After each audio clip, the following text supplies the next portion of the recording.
It's almost over, y'all. It's almost over. We got one more week to go. I just want it to be over. Let's get the show on the road, folks. I mean, okay, so after starting the season 5-2, the Carolina Panthers have lost 7 in a row. This feels very familiar. We've seen this movie before. Very familiar. We've seen it before. Did we play TJ Watt this year? Maybe. We played JJ this year. Not the same. Not the same. Okay. All right. So, Carolina Panthers lost again. That's not really all that needs to be said, but they lost again to the Indianapolis Colts by a score of 422-6. It felt like that. They gave up 8 punt returns, 20 sacks. I don't even know what. I'm watching the game because I have to. I thought I was watching like an XFL game at something. one point. Man, I honestly contemplated just like playing Xbox. Yeah, no, seriously, just simulating the game. Yeah, I was. 2 players gave a crap today. Luke. Well, Luke always gives crap. So 3. Christian McCaffrey every week. Luke and Will Grier. I can't crap on Will. We'll talk about Will Grier in a bit. I can't crap on Will Grier today. But I felt like everyone else just gave up. Like, what am I out here? You know, Terry Bradshaw had a wonderful quote for the highlights. The Carolina, I want to go home. Panthers. Yeah, Carolina, I want to be here. I want to be here, Panthers. Everybody can see it, man. It's bad. It's pretty bad, man. Yeah. So Will Grier got his first start in the NFL today. Mecklenburg County kid, I'll give it up for you. Let's go, Charlotte. Yeah, he threw 44 times, 17 for 44 for 224 yards, 2 interceptions, which were 3. Oh, that's right, 3 interceptions. I forgot about that third one. Did that one even count? That was like a punt. At that point, let's not even count it. So not a great debut. However, given the circumstances, I wasn't mad at his performance. I'm not. It's not like it was any worse than we was going to get from Kyle Allen. Here's my thing, man. When you said 17 for 44, let's start 27 for 44. My mistake. Yep, thank you. When you said 27 for 44, let's start there. Why the hell is your rookie quarterback throwing 44 times? Well, we got to give CMC that record. We talked about this during the game, and my thing was you got to get those reps. This game don't count. It don't matter. Right, okay. So you got to get that man his reps. He's got to be, plus – if you come out, you just hand off the ball to McCaffrey. Everybody's gonna 50 times, I get it, man. So it's ideally, if the Panthers were fighting for a playoff spot, then of course you don't want Will Grier. But given the circumstances, the situation, I'm mostly fine with it. I mean, you know what? Let me confess something to y'all. Can I confess something to y'all? Yes, please. These are your confessions. I'm very well rested. You know why? I got a lot of sleep during that game, man. Look, hey man, we all family, right? We can tell the truth around here, right? Hey man, I was asleep for maybe a third of the game. I'm not gonna lie, man. But listen in the car. I was y'all can't see it off camera. It's a driving simulator over here. I was doing laps. I was driving along the California coastline in virtual reality. It was great. But the game that I actually stayed awake for, man. Before the game, I said to myself, Will Grier has a chance to come in here and have a really good game today, only because when you have a new quarterback that comes into a game that the other team doesn't necessarily game plan for. You get what I'm saying? It can, most of the time that can lead to success. Not today so much, man, because I don't want to sound like a broken record, y'all. It's the same Jimmys and the same Joes out there, man. We don't execute, man. And that offensive line is just terrible. Biggest problem. That's been the biggest problem for the last decade, probably. Except for one year, maybe. But it's real bad this year, man. It's like extra bad. It's a revolving door. It's people not living up to the expectations we have. What's the guy name that sucks? I'm sorry. Greg Little. Greg Little. Darryl Williams. Yes. And Matt Paradis. I feel like Paradis has had they took a chance on him, man. Speaking of that, there was one play where I was actually awake for this play, and I don't know who the Colts' big defensive tackle is, But there were literally two guys who decided we're just gonna not block this guy. I saw that, yeah. And they literally just kind of shaded their coverage to the left side of the line. And one guy was literally not blocking anybody. So the Colts big guy just free reign Will Grier. It's like it's too late in the season for that kind of incompetence, man. Like, come on, man. It's a lost season. They really don't care. Like for instance. But where's your pride? They don't have any. CMC was on the ground.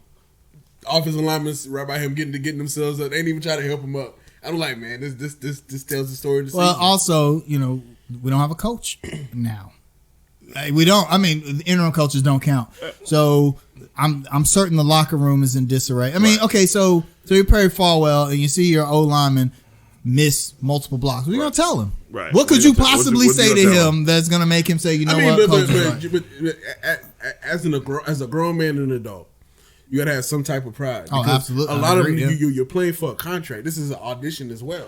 Like, because a lot of them might not be back next year, but you got to have some positive tape out there that you're still trying to give them shit. It's interesting y'all brought this up, man, because we've all seen in the past on past Panthers teams, right? Mm-hmm. We've been in situations where we were not in playoff contention, but I've never seen a team like that in that situation unravel the way we did today. It's bad. Well, I think that's effective not having a head coach. Regardless of what we think about Ron Rivera, just having a coach there can make a difference, especially one as well liked as he was. Right. So, and it's uncommon that we see a coach let go in the middle of a season. I mean, it happens, but it's uncommon. So I think, the Panthers, it's hard to have anything to play for just, because they don't, realistically. So and all signs point to everybody's gone.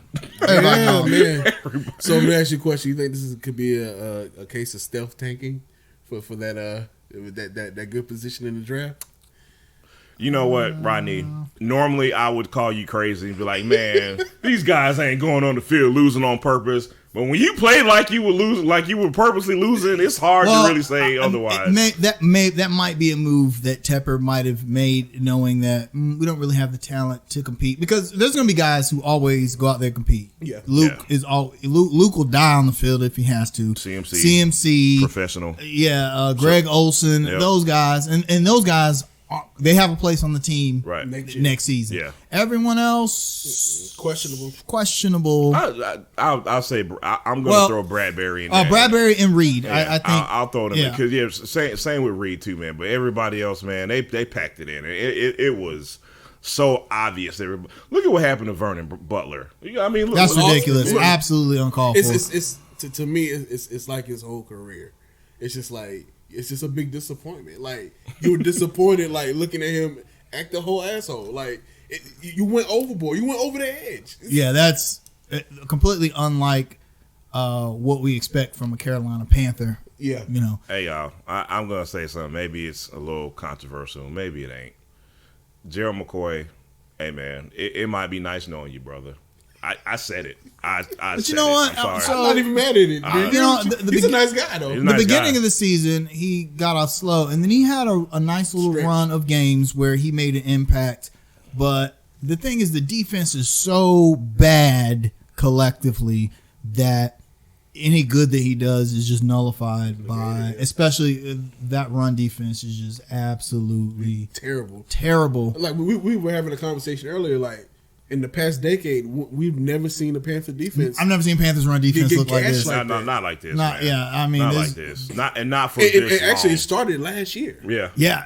Right. I don't know why. But it's front office. But the thing is bringing in the players. But this season, it's so bad that it's affecting Luke Kuechly. Like all these offensive fronts of other teams. They're just focusing in on Luke Kuechly. They're not even game planning him right out. They're just taking him right out of the equation when it comes to run. So it's just an example of how bad we are right now, man. Question. Yes. Rebuild? Retool. Ha! Whoa, we didn't plan that. That was not rehearsed right there. Okay, retool. I feel you. Then where does it start? Run defense. On that defensive side of the ball, man. You got to get back to your identity. Yeah. Absolutely, I agree with that. I know Tepper wants to come in and change things, But this team has always, when this team has been good, they've had a dominant defense. Offense is so and so. We've been a rushing team, but we're more of a defensive team. And so, like in the draft coming up, I'm looking at the guy from Auburn, Derrick Brown. Mm-hmm. Get you a big old anchor in the middle and start from there. Yeah,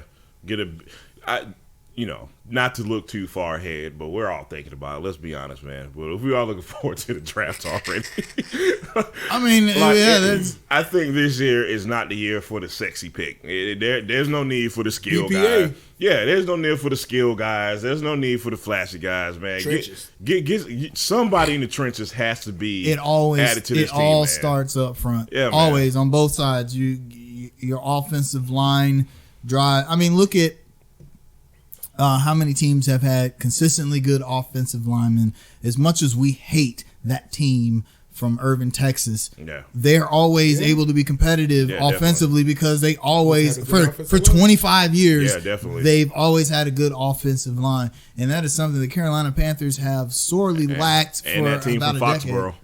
Yes, absolutely, yes. So it goes to the front office. Like, how is our scouting continually missing on these offensive line prospects? Or why haven't we had a consistent good offensive line for at least 2, 3, 4 years? You know what? And to even drive that point home even further, Rodney, we're always drafting guys in the trenches. We've drafted a lot of guys in the trenches. Well, and it seems like most of them don't work out, man. It's probably one of the hardest positions to draft for because you can't use. I can understand that. It's hard to use raw analytics to scout those guys because there aren't box stats for offensive linemen except for pancakes, and then there are a few advanced stats you can use. Block win percentage, stuff like that. But for the most part, it's just hard. Really hard.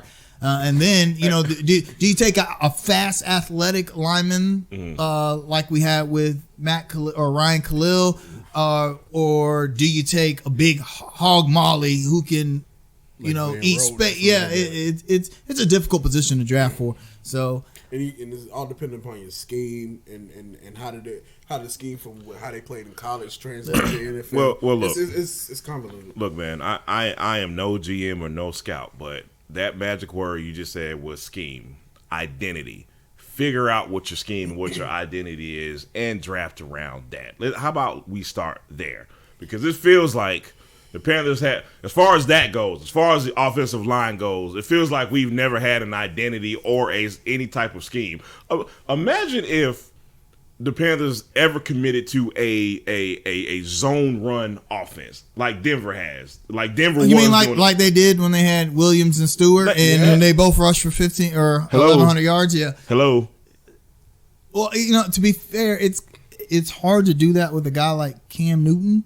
Because they've never really had someone like Christian McCaffrey, and they haven't had Cam and McCaffrey 100% healthy at the same time. So it's just really going to depend on what the next coach thinks, whatever his identity is. And everybody has got to be on the same page. Yes. And then the most important thing to me is what kind of defense does this coach next year want to run too? Can we please get rid of the 3-4? See, the thing is, we started to draft players to fit in that 3-4. A la Christian Miller and Brian Burns. How are you going to adjust that if you want to go back to a 4-3? Well, I mean, I think you could still bring Brian Burns off the edge. I think he could fit in a 4-3. He is, but you can make that work. You take someone like look at Von Miller. I'm not saying Brian Burns is Von Miller, but the Broncos, although they run a 3-4, but you trying to tell me you couldn't put Von Miller in a 4-3? And he put Von Miller anyway. Exactly. So I think Brian Burns has that kind of talent. I'm not saying he's Von Miller, but I think he can be versatile enough to put him in a 4-3. So what do y'all think about this? Here's a little curveball. Would you be mad if we drafted another outside linebacker? And I'm talking about outside linebacker who can fill in these run gaps. What are you talking about? What are you talking about? Go ahead and say the name. I mean, I will not. It depends because so pass rushers besides quarterbacks are the most impactful position on the field. If your team you got to have either a stellar quarterback or a stellar pass rusher to win in the NFL. Definitely. So if we can get like a Von Miller, then yeah, you gotta go for him. Right. Isaiah Simmons. Hello. If he's there when the Panthers pick, then which he might be because hey, how much we keep going up that board? Hey, well, how much better is that draft position looking these Like days? number 8 right now. Yeah. 8. I'm just saying. I mean, so and say what you want about Hurney, but the guy's track record for first round picks Oh, it's impeccable. is almost flawless legendary. in the first round. Yeah. Guess so, what? If I'm the owner, Hurney, you make that first round, and then pick, you out of here. You get your ass off the draft board. Yeah. No. Let the scouts handle this. No. You keep Hurney on as a consultant. Yeah, exactly. Yeah. There you go. There you go. Oh boy. Okay, and that's all the time we're gonna give the Carolina. Panthers No. today. One more PSA. Yes. Cam Newton for Walter Payton Man of the Year. Go ahead and vote. So Yeah, let me real quick. It's so interesting that he's up for this award. Let's talk about it, man. Yeah, let's speak on it real quick. So the Walter Payton Man of the Year award, for those who don't know, is actually a 2-part award. Mm-hmm. It is supposed to be given to someone who exudes the essence of what we want an NFL player to be, both on and off the field. It says that in the award. Right. Cam Newton ain't been on the field all season. Right. So, however, what he does in the community is often overlooked because he dresses funny. Yeah. So, but realistically, should he win the award? Like, should he be a finalist rather? Because every team has a candidate. Finalist, yeah. Winner, probably not. No, just based off what the description for the award is, and that's only it. That's right it. Now, yeah. That's because if it was just an off-field award and they didn't figure in on-field stuff, he probably might win the thing. Why would he nominate him for? Because he went like this, or I don't. Well, every team actually has someone that they present as a candidate, right. And Cam Newton was because who else? Honestly, seriously, Christian McCaffrey, Olsen, maybe. Olsen already won the award. That is true. TD won it a couple times. Yeah, so I guess Cam. I guess Cam is like the de facto choice, but considering Cam Newton. For those who don't know, Cam Newton, this is like been a mainstay of his time in the community here in Charlotte. Like he does a lot of stuff in Atlanta in his hometown, but he does a lot of stuff here in Charlotte. Every Thanksgiving, every Christmas, kickball tournaments, surprising Thanksgiving, surprising terminally ill kids, all kinds of just and stuff we don't even hear about. That's the stuff that I've heard stories of him walking uptown handing out food and not saying anything about it at all. Right. It's just crazy. But that's all the time we're going to give the Carolina Panthers because that's all the time they deserve. So we're going to take a quick break here from our sponsor, Anchor.fm. And we're back under construction. The Charlotte Hornets had an interesting week. It's always an interesting. Last week we went 1-3. We play the Boston Celtics here in about an hour or so in Boston. Terry Rozier returns home. Hopefully he carries his hot streak there with him. But overall, a disappointing week because the Hornets lost some games that they should have won. That sounds familiar. Man, yeah, it's just the struggles of a young team. Jamal? You know what? NBA players are NBA players for a reason, right? Yep. They're obviously good enough to get to the NBA, right? Correct. All these players can do things that we can't do. Yes. With that being said, I am sick and tired of random guy going off against random dude. I'm sick and tired of like, hey man, Victor Oladipo's out. We don't have to worry about him tonight. But then something called Aaron Holiday goes off against Who? Yeah, exactly. His brother's pretty good. Justin, Aaron, one of them. Yeah. I don't even know which one it was. It was Justin or Aaron. So last week against the Indiana Pacers, man, we played good for 3 quarters. We were really good for 3 quarters. 2.5. Let's say that. We were good for 2.5 quarters. And then something called the Holiday brothers decide, you know what, we're just going to go ahead and end this thing now. And They pretty much did. And I'm just like, not Sabonis, not Miles Turner, who did have a good game, but he didn't kill us in the second half. Right. It was Aaron and Justin Holiday going off. And it's just, and it wasn't like these cats was, you know what I'm saying? It was making like and1 mixtapes. Yeah, exactly. Yeah, it was like, and I was actually watching this over Brother Kaiser's house, man, and I'm just kind of numb to that part of the Hornets, man. I'd really like for us to move on from that part of the Hornets, where it's just like random guy comes in and kills the Hornets, man. It's growing pains with this team. It is. It's young guys and somebody named Bojan Bogdanovic had a killer night. Funny story. Rich Cho actually wanted to trade for him when he was at the New Jersey Net. He should have. Brooklyn Net. Hey, you can't say.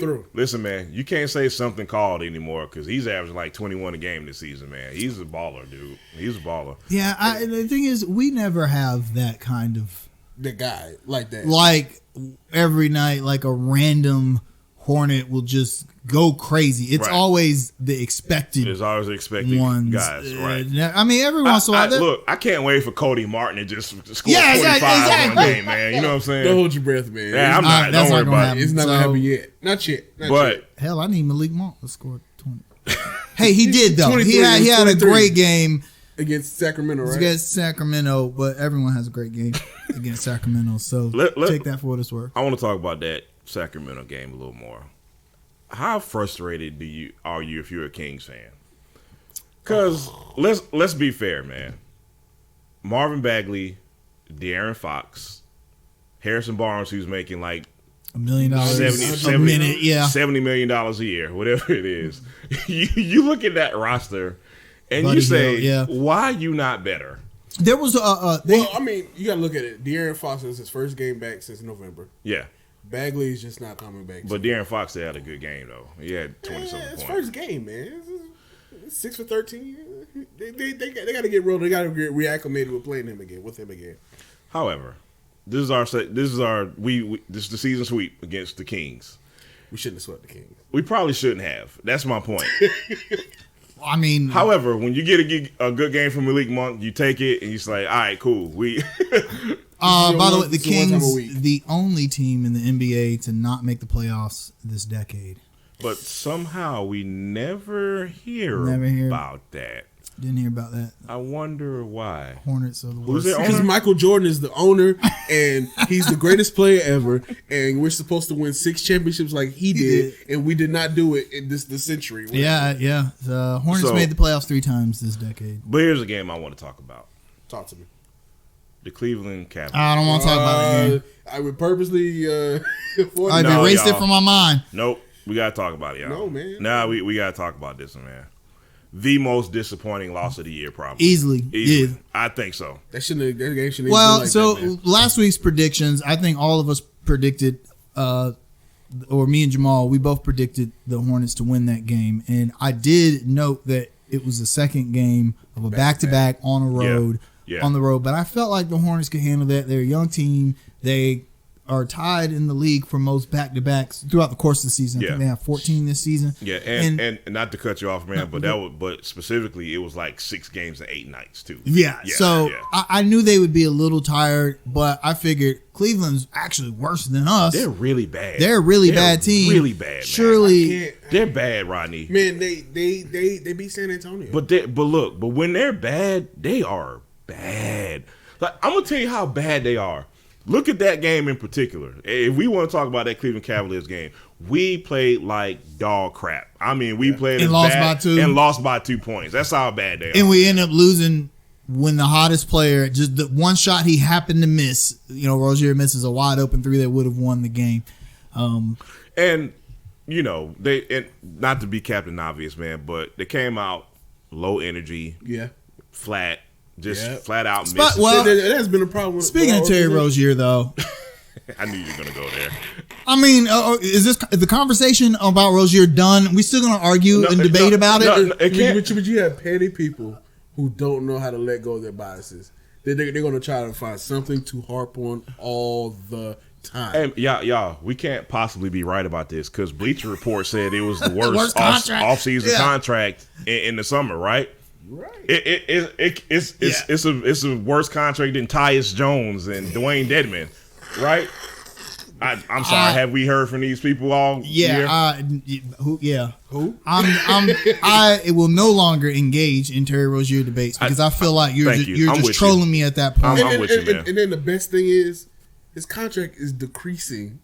Yeah. The next 2 years, it's just like right. It's just like if someone said, if you're a GM and someone said, hey, for $19 million a year, I'm gonna give you 18 points a game on 43% shooting and 40% from 3-point range. Right.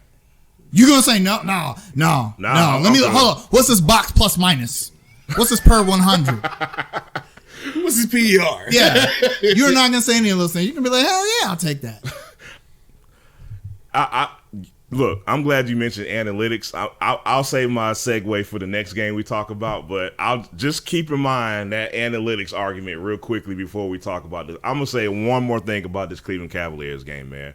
Terry Rozier, look, man, what was it, 19 in the fourth quarter? Yep. And missed the one wide open shot. It's like, you can't really fault him. You can't be mad at him because we're not even in that game without Terry Rozier, man. But that game is what happens when you start slow. It's a perfect example of how every second in the NBA matters. Absolutely. You get what I'm saying? Like the smallest thing in the NBA can help you win or lose a game. So are we going to talk about Devontae struggling since his outburst? Like, I mean, since he's a darling of the media, the only thing I'll say about that is it's unfair for people because Rozier did go through a shooting slump of his own, right? So it's remiss of people to bring that up and then not mention Devontae Graham's slump. But shooters have slumps. Man, look, it's an 82 game season. Yeah, and not to mention, here's the thing. No, look, nobody on this panel, on this podcast, nobody said, hey, these two guys are going to be 28-point-a-game scorers. It's not like we elevated them to this point, man. It's an 82-game season. You got two young guys who simply have had shooting slumps. Let it be that, man. As they've gotten better, we've seen defenses adjust. Especially to Devontae Graham. Yes, especially adjust to him, playing man. those two guys, and it's kind of, and they just got to figure out. I mean, how many slumps do we see Kemba Walker go through? Right, it happens. We're not supposed to talk about it. We're not supposed to talk about that. Leave that alone. He's a Boston Celtic now. We don't talk about Celtics on the show. By the way, he scored 2 points his last game, so I'm really scared of what he might do to us tonight, man. Oh, man. Yeah, sorry to bring that up. All right, last game of the Hornets. Speaking of analytics. Talk to me, man. I don't look, man. Let me talk about, before I go on my spiel, let me reiterate. Mm-hmm. I do not hate James Borrego. Okay? I don't want to overreact about, I don't think JB is a terrible coach and we should get a new one. I don't believe any of that. I truly don't. But he has to make me understand why Nick, when analytics go wrong, Batum is getting minutes over Michael Kidd-Gilchrist. He has to make me understand that. He has to. The Utah Jazz game last night. I don't know. Somebody explain to me why. Okay, all right. I'm going to take a shot here. Please. Try. Talk me off the ledge because I have nothing. I have nothing, man. I'm looking at it now. I don't. Let's say. Okay, I'll give you. I wish Vince was here. The Charlotte Hornets in the fourth quarter of the Utah Jazz game went on a 6-minute drought. Yeah. Mm-hmm. I'm trying here. All right. So let's say if you needed points, who would you rather have out there? It's simple. No. Listen. I'm gonna throw you a curveball. I know it's a simple question. I know on the surface you say Nick Batum, easy. However, what is it worth if you don't shoot the ball anyway? FKG, man. I'm telling you. I would rather have an attempt than a non-attempt. Well, at least Mike is going to drive the ball. At least he's going to do that. At least he's going to draw a foul. I don't know what to and hustle and play defense. I don't know. I just don't. I mean, I just don't know. And why is Malik going to be playing 18 minutes? 4 for 9 for 10 points. Look, man. Especially when we had that drop in the fourth quarter. 18 minutes that's not too bad. I think last night or against the Jazz, Borrego felt like he had to play some situational ball, especially with PJ Washington being out.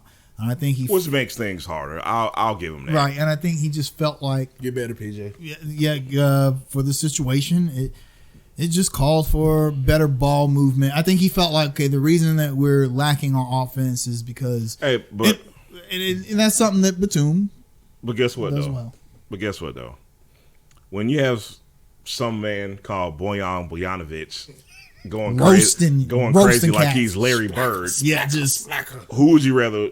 Yo, this cat, he wasn't even like he was already in the shot motion before he caught the ball. Yeah, and Dale was even talking about it like he was catching the ball on his hip and just I was like, what? I was like, oh shoot! But to be fair though, the Hornets were in more than a good position to win. They were in a great position late, you know. Listen, and here's something I want to bring up. I'm glad you brought that up, man. Number one, those referees were terrible. Absolutely horrible on both sides. Both sides. Mm-hmm. I don't want to slant it like we were getting the bad end of all the calls. No, they were terrible on both sides. But I think the Utah Jazz players held their composure a lot more than we did. You get what I'm saying? When you have a young team who loses its composure due to crap like that, there was a lot of one-on-one and one ball that happened in the fourth quarter because that's what young one of my teams favorite quotes in NBA history. They're not gonna ruck us. Right. That's what the refs did. That's what the refs they wrecked us. They're a young team. They don't know any better. You know, so like when Quinn Snyder got ejected, that fired up the Utah Jazz. Oh yeah, that gave them an edge. That was smart by him too. I think he knew, hey, they needed that little push. Right. So he was going to, fall on his sword for his guys. And, unfortunately, I don't think Borrego could do something like that. They would have been lost without the head coach there. But honestly, I'm not really mad at the loss. I'm not either. Not at that kind of loss. No. As we alluded earlier, we talked about this before the show. We hung in there with a Western Conference playoff team who was expected to be top 4 in the West. Mm-hmm. Right. We hung in there without probably our third best player. Yeah, no, that's the fact. Those are facts. I don't believe in moral victories, but this to be one. But listen, I believed in it. No, you're justified in that because relative to our expectations and what we are, I'm not mad at the loss either, man. Like sometimes when we watch these games and we're in the heat of the moment and you just want your team to win, you get what I'm saying? Sometimes what gets lost is, all right, this is where we are as a team right now. Considering where we are as a team right now, you can't be mad at that kind of loss, man. Absolutely. I agree. And please stop saying fire James Borrego. Like, come on, man. Look, a lot of people have been saying that. Let that man live. Can we kill the overreactions, man? Like, listen, this team is overperforming. Listen, it should be. Listen, the man is not Jesus. He doesn't walk on water, man. Hey, come on, just stop it. He's not gonna have the best coaching game every single game. Look, I don't agree with some of the stuff he did in this Utah game, but come on now, let's kill that. All right, so the Panthers. I'm sorry, Panthers. Don't do that. I know. My apologies to the Charlotte Hornets. Let's get that. They don't deserve that. The Charlotte Hornets' next upcoming schedule, it gets kind of rough. They've got a little bit of a rough patch tonight. They're playing the Boston Celtics here at 6 p.m. in Boston. Then they play the OKC Thunder. Then they play at Memphis next Sunday.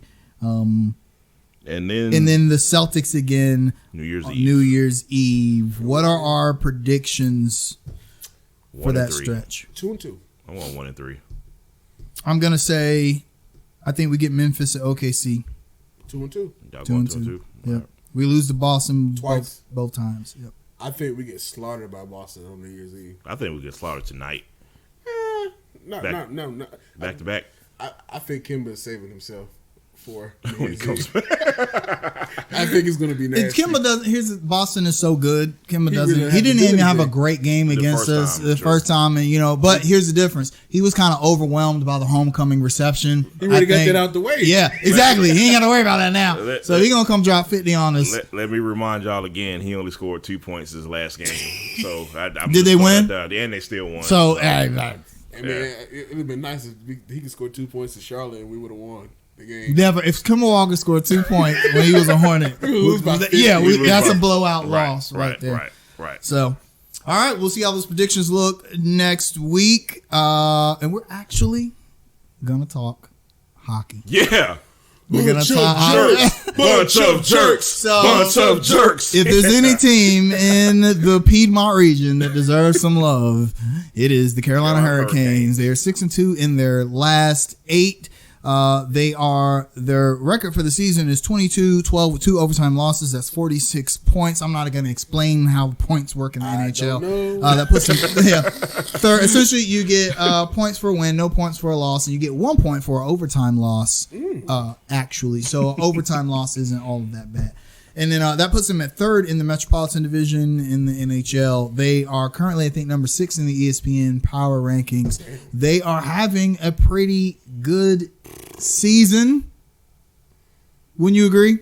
I agree. Yeah. So a lot of people actually feel like they are a better team than the one that went to the playoffs last season and shocked a lot of people by making it to the Eastern Conference. They just ran into that finals. machine. They ran to a better team. It happens. It happens sometimes. But this year, the Panthers run into one every week. Every week. Well, so they've got the Canes have a good young core. Sebastian Aho, who was kind of like the darling of the playoffs last season, having a pretty good season. Doug Hamilton having one of the better seasons for a defenseman in the NHL. And I don't know if you guys have been keeping up with, I don't want to butcher his name, Andrei Veknikov. So lacrosse goal. Lacrosse 2. Never been done in NHL history. 2 to the point where it's got goalies talking about what their mindset is when he's on the ice. You see it. Yeah. Do you have to watch out? Is this game planning around? Okay. Do you have to watch out for if this guy's going to come around the back of the goal and put one top shelf over your shoulder? Quick disclaimer. Me and Rodney know nothing about hockey. We are heavily deferring to our brother Kaiser. So, but fans, we need you to help teach. But I know that Jamal watched a few games. Yes, I've been watching. I watched some of the playoffs, and to be honest with you, that was intense and fun. Thank you. I tell people all the time, the reason I got into hockey is because for a very short period of my life, I lived in Minneapolis, and up there, hockey is the culture is. Yes, it is. Yeah. Like, how high school football is here. It's like that with hockey up there. Wow. So I'm like, well, and that happened to be the same year that the Whalers moved to Raleigh. So I'm like, cool, now I got a team to root for. And after I learned all the rules and all of that, which aren't that complex, people, Hey, I got a quick story I'd like to share with you about Hartford Whalers. My mom, rest in peace, love you, mommy. My mother had a Gordie Howe Hartford Whalers jersey. Wow. And sold it. She didn't know anything about it. Where did she get it from? So she won it at work. This was obviously. Man! She won this Gordie Howe jersey at work, and somebody was like, "Hey, I'll give you $50 for that jersey." She's like, "I'm not gonna wear it." Okay. They got that joint in a shrine now. Hung up on the wall in somebody's man cave in Connecticut. Wow, that's pretty. I do know who Gordie Howe is. Yeah. Everyone knows who Gordie Howe is. Second best player in ever. Yeah. Wayne Gretzky, Gordie Howe. Yeah. So hopefully the Canes continue their run of success. They carried all the way to the playoffs. NHL playoffs, a lot like the NBA playoffs, where momentum is very, very important. They've got a young core of good talent. They've got some good veterans, Jordan Stahl, and they've got their coach is one of the most beloved players in the NHL. Rob Brindamore, one of the most beloved Carolina Hurricanes of all time. Yeah. Helped bring us the Stanley Cup in 2006. So hopefully they continue that run. So. I have a new favorite player. I can't believe you didn't bring him up, man. Reimer. Oh, great man. Goaltend play. Of late, which is something. Whenever the Hurricanes have been good, and then I know that this is obvious. Every NHL team, if you have stellar goaltend play, then obviously your team is going to be good. But with the Hurricanes, they've had unexpectedly good goaltend play. When they won the Cup back in 2006, no one expected Cam Ward, who was a rookie, to come into the playoffs and play as well as he did. Same thing last season, and with Reimer, just unexpectedly good goaltending play. Even made some SportsCenter top 10 highlights with some of the saves that he made last week. Look, man, the game I watched against the Avalanche, like some of the saves he made. I was like, man, good Lord, man. Yeah. Can we put this dude at tight end on the Please, you can come on down here. Man. You replace Greg Olsen. Right. You can rate your number 88. Standing on his head, as they say in the NHL. So NHL people. So I really want to attend the game in Raleigh. I'm not going to stay tonight. We want to stay. We want to attend the game in Raleigh. I'm not staying tonight because Raleigh's like Mayberry. What is a good? You don't ask him to come to the game and then insult the city, man. Come on, man. We have a rivalry. We got to jab a little bit. Tell you what, we'll trade you Canes tickets for MLS. Tickets. Yeah. You can watch the MLS team. Hopefully the Charlotte MLS team, because we refuse to be called Carolina anything. Please don't call the MLS team Carolina anything. I kind of like Carolina Reapers. No. But I mean, it makes sense. The Carolina Reaper pepper. Charlotte. My personal favorite is Charlotte Football Club. That's it. Just call it Charlotte. Mine is the Charlotte Lightning. Go old school. They're the original professional sports. But there's already Tampa Bay already has the Lightning. Then we got the Chargers. Just Charlotte FC, Charlotte Football Club, Charlotte Crown FC. That's like Premier League teams, Euro League teams. They don't have damn mascots, and Newcastle is Newcastle. That's it. Right. Newcastle Football Club is different. I don't want some hokey mascot like Thank you. running around at us. Charlotte Football Club. Tepper. I did like the Charlotte Crown, but I felt like that's almost too obvious. Yeah, exactly. So Charlotte Banker, Charlotte Mint. Just keep it simple. Oh, I like that, though. Charlotte Crown. So tell you what, we'll give you Raleigh fans. We'll trade you tickets, MLS tickets for Canes tickets. We'll make that happen. So that's because we don't want to insult you with Panthers tickets right now. No, so, yeah. I mean, you can watch the exciting young Hornets play. Moving on. Yeah. Okay. So actually, that's going to take us to our next break. A quick word from our sponsor, Anchor.fm. We'll be right back. Peace, y'all. And we're back under construction. I got brother Jamal, Angry Black Fan Darby. I got brother Rodney, Richie Rich Richardson. I'm Kaiser Sose. And it is time to dive into culture, because we are cultured swine here on Under Construction. So it is Christmas time, and it's Christmas time. Black people's association with Christmas is very musical. And I'm not talking like Christmas carols. I'm talking about the songs that you hear at family gatherings. Okay, and this ain't Christmas carols. We're not talking about Jingle Bells. Or Hark the Herald Angels. No, nothing like no Bing Crosby or Nat King Cole here. Maybe it's cold outside. But there are songs that you hear every Black family gathering Christmas. What are your top 5? I want to start out number 5. Okay. I am from the South. I am country, and the 69 Boys. Yes, thank you. What you want to get for Christmas? If you want to get your boy. Oh, baby. Yep. I'm with that. I can agree. All right.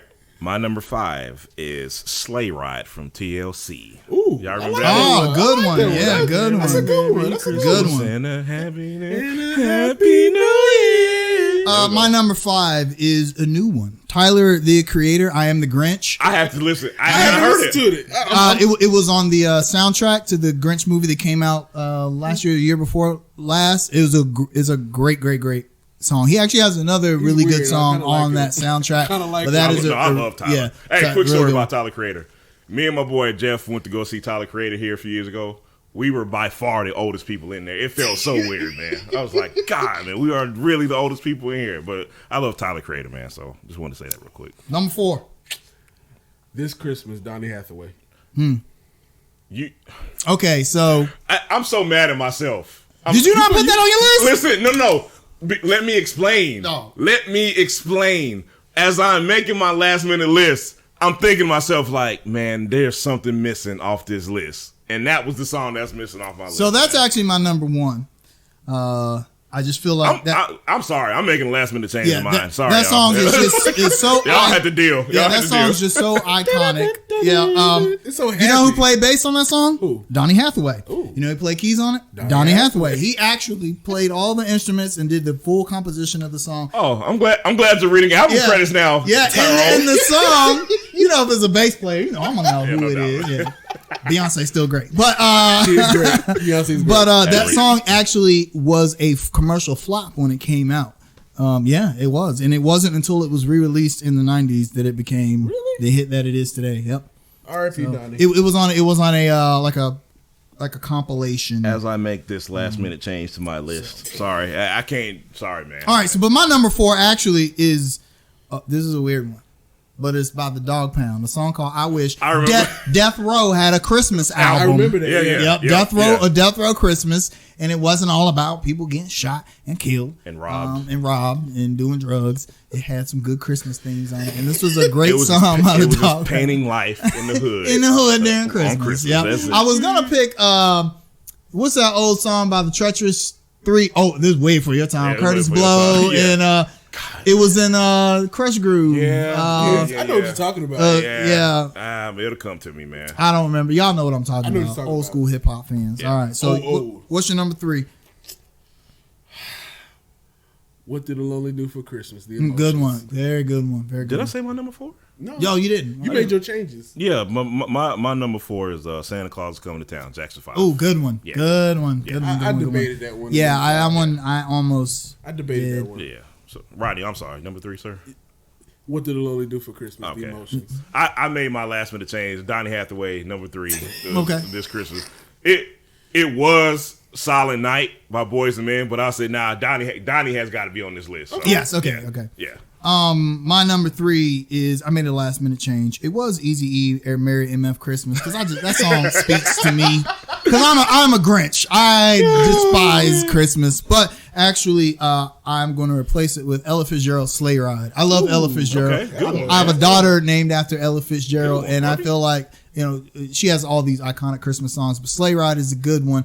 But there was a remix, like kind of a Latin pop remix. Just look up Sleigh Ride Latin remix. That was done a few years ago, and my whole family loves it. So that's my number 3. All right. Number 2, Let It Snow, Boyz II Men. Okay. I'm going to piss everybody off with my number 2. You better not do this. I'm going to piss everybody off with my number 2. I know what you're about to say. Who's coming. Dude. Number 2 on my list. The Temptations. Oh, that was number 2 on mine. That was number 2 on mine. Silent Night. Yo, suck. I mean, that song is when it comes on. You know it's Christmas. You know it is Christmas. I only realize I'm gonna piss everybody off because I know everybody's like, man, how the hell is that not number 1? But if you, I want to see what your number 1 is. If y'all know me personally, y'all already know it's gonna be number 1. But that's number 2. Well, my number 1 was Donny Hathaway this Christmas, but my number 2 was Temptation Silent Night. It's just too iconic of a song. Yeah, you can't leave it up to this, man. It's just All right, Rodney, number 2.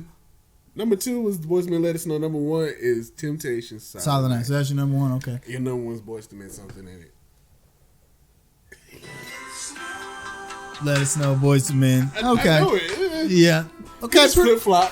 Good list. Good list, people. Very, very good list. Okay, so I got a surprise topic. Okay. So we're not that old. We witnessed something that happened for the 3rd time in American history. The second time in our lifetime. Second time in our lifetime. The president got impeached. Yeah. So I was listening to the radio the other day, and one of my favorite hosts put up a topic. If you can impeach somebody or something in sports, who would you impeach? This is a good one. I'm going to start out with you, Mr. Kaiser. Okay, so my first choice was going to be Roger Goodell. I just feel like he has ruined the NFL. But I felt like that was topic over. Ain't gonna beat that one. Yeah, but I felt like that was just low hanging fruit. So I'm gonna blow y'all away with this one. I would impeach the corner 3-point line in the NBA. Ooh. Let me explain why. If you look at, we're gonna put on our analytics hat. Yeah. If you look at analytics and you look at the corner 3 versus the regular 3. the efficiency of that shot breaks the game. It literally breaks the game. 3 points is worth more than two. You only have to shoot 40% from three in order to equal 60% from anywhere else on the floor. Wow. And teams are taking advantage of that. How many times you see somebody sitting open in the corner for three and you're like, well, that's 3 points. And it is. I mean, most of the time it is. In fact, Steph Curry's second MVP season, he was so good from the corner that from an analytics standpoint, it was a bad shot for Golden State to take any other shot on the floor if he was sitting in the corner. Wow. So what I would do is simply extend the 3-point line to where it ends at the sidelines instead of having it cut and then go straight down. Make basketball fun again.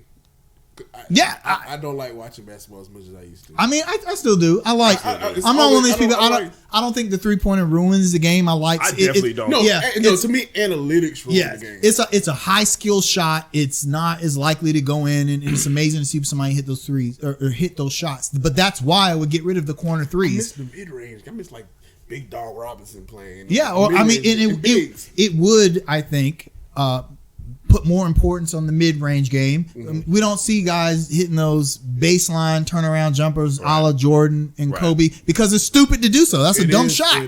Just take a few more steps out to the corner. You don't even see people feeding the post like yeah, exactly. And you see wings, they start to float out towards the corners. And imagine how good Michael Gilchrist might be if the corner three didn't exist. Right. Because now the Hornets need him to float towards the corner and make that shot. Yeah. Whereas if it wasn't there, the whole game changes if 3-pointers were just that 27-foot shot. So that's what I would impeach, the corner three. What would you impeach? You want me to go? I'll go. God, man, I don't think there's a better choice than Roger Goodell. But since that's too easy, I'm gonna go Mark Emmert. Mark Emmert is the president of the NCAA. Yeah, good one. Mark Emmert, if there was a poster that said, here's the definition of bad leadership, Mark Emmert would be on the doggone poster. Yeah. When I tell you, look, man, some of the just flat out hypocritical, what's the word I'm looking for? I don't know, just the hypocrisy of the NCAA period has been on full display for the last, probably longer than that, but it's really been in our faces the last 15 years. You get what I'm saying? Yeah. Ever since the one incident that really sticks out to me as far as if we're just looking at one example of the NCAA's hypocrisy, I can point to a time where I saw Jay Billis on ESPN. Jay, he's on the NCAA website, right? And there's a search tab. He said, "Hey guys, y'all see this number 5 Florida jersey right on this website? Number 5 is Tim Tebow. For those who didn't know." He said, "I'm gonna go on this search and I'm gonna type in Tim Tebow." And he types in Tim Tebow, and the Tim Tebow jersey pops up. Of course, his name's not on it. And Tim Tebow didn't make a dime off the millions of people who bought that Tim Tebow jersey. Just a small example of the hypocrisy of the NCAA. He has let so much crap has just run amok. Most importantly, he has ruined college sports video games forever. Man, NCAA football was my NCAA basketball. A lot of people forget that there was an NCAA 2K series that was really good. It was the best ever. It was so good, awesome. Man. But it was so good. Now we can't have nice things because the companies don't want to get sued by the players because the O'Bannon brothers started that lawsuit. Money, O'Bannon brothers. I'm with them. Make their money. But we can start a whole nother topic on O'Bannon brothers and NCAA, but I won't get too far into that, man. But the thing is, if you nip this stuff in the bud when it was supposed to be, then you don't have this. You don't even have all these issues we talk about today, Absolutely. man. So my vote is Mark Emmert. I got a few. Rodney's got a list. You got a list of them. So one of my impeachments already happened. One of the impeachments that I wanted already happened, which was Ron Rivera, and I'm very happy. He was impeached. Impeached and evicted. And removed. Yeah. This one might shock you guys. The Senate being David Tepper. Right. The House was House. Marty. Yeah. Okay, so They call this rivalry the oldest rivalry in the South. UNC versus UVA. And my opposition with this is Virginia isn't the South to me. Oh. There's always been some debate about whether Virginia is a Southern state. I mean, you know what the truth for me is? Here's the truth for me. Half of it is, half of it ain't. That's what I really believe about Virginia. Yeah, I kind of think anything north of Richmond, I don't consider the South. Yeah. You think Richmond's the South? Having worked and lived in Richmond, it's closer to DC. Exactly. Yeah. You say no. I say no. I say no. They got too much DC. Well, I mean, but let me ask you this. Hold up. DC is kind of Southern to me. Nah. I mean, think about this. It's like a hodgepodge mix. Before the Panthers came here, in Charleston, South Carolina, in Charlotte, North Carolina, it was the Redskins town. Yeah. It was Redskins town. People in North and South Carolina grew up listening to go-go. Yeah, but the culture is so different up there. It's northern culture. They got sweet tea though, man. This is true. They got sweet tea, and that's about as far north as 45 minutes away, Baltimore does not. They have sweet tea in Baltimore. That's a tough one. For me, South is more of an essence. Is West Virginia the South? Geographically, it's not. But have you ever been to West Virginia? Dog, it's the South. It feels way more South than North Carolina. You ever been to Kentucky? Kentucky is the South, right? It feels way more South than North Carolina. So, I mean, Louisville has a Midwestern feel to me. A little Midwestern. It's true, but I've been to some places in Kentucky where I'm like, I thought I was transported back into Gastonia. Okay, and look, we move on. I'm going to impeach Miami, Virginia Tech, and Louisville from the ACC and send them back to the Big East. I agree with that one. I'm so sick of it. And then finally, who am I going to impeach? I can't wait till UConn comes back to the Big East. Just off topic. That's it. That's all it? I want to impeach. What's all you got? That's all I'm going to impeach. I had one more, but it might be too controversial. I'm gonna leave that alone. I'm gonna leave that alone. We'll ask you that. We'll ask you off camera. I was gonna say now my interest is piqued. Yeah, right. I'm gonna leave that alone. Let's move on to shout outs. Okay, all right. On the I don't want to start any controversy. Yeah, why don't let's just roll in the shout outs. Rodney, what you got for me this week? I'm gonna shout out James Wiseman. Congratulations no doubt, to you, man. young brother. Yeah, go get your money, man. Work out, make your money. You got your haters out there. Make your money, young brother. Yes, absolutely. I want to, speaking of NCAA's hypocrisy and speaking of the NCAA, real quick, I ain't going to spend a lot of time on this, man. I'd like to remind people, and this is really more a shot at the NBA than it is the NCAA, but I'd like to just remind people that the one and done rule is the NBA rule. Yeah, it's not the NCAA rule. I think a lot of people are kind of forgetting that. So before you get mad at this young man and say, man, why did he even go to college? It's the NBA's fault, kind of. So, I mean, to be honest with you, man, like, coming from poverty, if a coach wants to help pay for me to move, how you gonna say no? To play up under him, how you gonna say no? And you gonna slide me some money under the table? My mama's hungry. My mama works at Waffle House or something like that. The rent late. I'm taking the damn money. I'm sorry. Yeah, no, absolutely. Look, but hey, this is how the end of the system. Okay, we know the system it doesn't work anymore, and I could see with the G League becoming more and more popular, with Summer League becoming more and more popular. I could see a lot of athletes saying, why the hell do I need to go to college and deal with all of these rules and restrictions when I can go right into the NBA and get paid? Hey, go to the Epicenter and be like, yo, I play for Greensboro. I can play for the Greensboro Swarm. Hey, I'm just saying. I done seen Bismack Biyombo pull. So, you know what I'm saying? Which is ridiculous because he can't even pull down a rebound over Bogdanovich. But he can go to the Epicenter. He can pull a toss at the Epicenter, though. I seen it with my own eyes. Tanika Ashley Allwood. I saw it. And then secondly, I'm going to give a shout out to the North Carolina A&T football team for winning your 3 out of 4 Celebration Bowls. Yeah, no wow. doubt, Congratulations to the Aggies. My sister's Aggie Pride. Aggie Pride, all right. And let me give a shout out to something that I really enjoyed yesterday. The Queen City Bowl. It's for the seniors that are graduating in Charlotte. It's East versus West. It's private schools. It's all CMS. If you have a Charlotte address, you're invited to the Senior Bowl. they're giving opportunities to young seniors to be showcased. One guy I know that works with it is Matt Morrow. Shout out to him. It's so awesome that you guys set out to start it. It was a success. You were on Channel 64. Right. You had awards given out. You had sponsors and the guys under construction. We support you thoroughly. We support everything that you do. Looking forward to working with you guys. No doubt. So, first of all, shout out to Vince. Can't wait to have you back, buddy. And happy birthday to Vince and Rodney. Yeah. Happy 40th, Vince. Yeah. Not quite, but shout out to the UNC 49ers. Yeah, they took an L in the Bahamas Bowl, but if you would have told me 15 years ago that we would have been watching UNC football in a bowl game in the Bahamas, I'm like, man, you must be crazy. So, hey, man, look, they got a trip to go to the Bahamas for free. Hey, man, shout out to y'all for just getting there, man. Next time it'll be better, hopefully, man.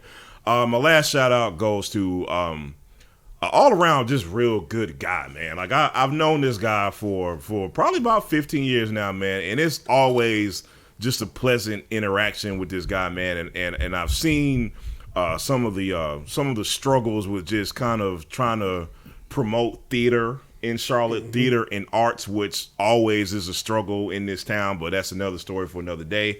But I do want to shout out Quentin Talley, a.k.a. On Cue Productions, man. I'm sorry I couldn't make it. My time is crazy these days, but for those of you who went to the Soulful Noel play this weekend, I hope you thoroughly enjoyed it, man. And also, just keep an eye on Cue Productions. This is not the only time they do plays in theater. There are projects going on throughout the year, man. Please support this brother. Great show last night, man. Look, and listen, I'm not just saying this because this is my friend and he's a good guy, but I'm telling y'all the talent is there. Yeah. Rodney can speak to it. He was there for himself, man. That's mind blowing. So please go support On Cue Productions, man. They're just there's nobody else in this city that promotes African American theater like Quentin Talley and On Cue Productions does. So shout Absolutely. out. Yeah, man. My shout out is sports related. I'm going to shout out Cam Newton. This has been a rough year for Cam Newton, even though he's only played 2 games on the field. Dealing with an injury, having the integrity of his play called into question. Yeah. Now, what is his future with Carolina? Oh, and then having, some guy just come off the bench and then suddenly everyone's saying that he's the future. And then despite all that, he just had a 4th child, doing all the humanitarian efforts that we spoke on earlier. And Cam Newton even came out recently, apparently, and said they've got to get rid of me. If they don't want, for me to leave, they've got to get rid of me. Right. He wants to be a Carolina Panthers quarterback here. I know Atlanta is his hometown, but Charlotte is his adopted city. Anyone who knows Cam knows how much he loves it here. So I hope he wins Walter Payton Man of the Year. I don't think he will, but props to you, Cam. Keep doing what you're doing. Keep being a great ambassador for Charlotte football. That's what's important. Yeah. Sometimes people lose focus of that. Cam Newton is character matters. Character matters. When was the last time Cam Newton got in trouble for?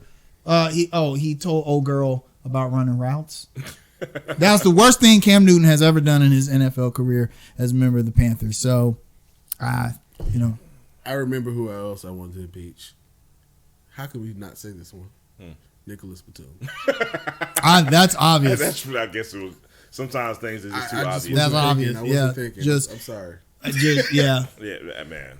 It's a miscue on my part, fellas. My mood was pretty happy until now. Until just now. Thanks. Well, that's a great way to end this week's episode. Yeah. What do the lonely do on Christmas? And on that note, we hope you guys have a great Christmas, great holiday. Be safe out there, especially y'all that drive in Virginia. They had a 63 car pileup today. How does that happen? I saw that. It's Virginia. Trust me, y'all. It's Virginia. When I read that, I was not surprised. But everyone, please be safe. Have a great Christmas, great holiday, and we will see you guys anthem next week. Merry Christmas. Oh, yeah. To all of you. One of you. One of you.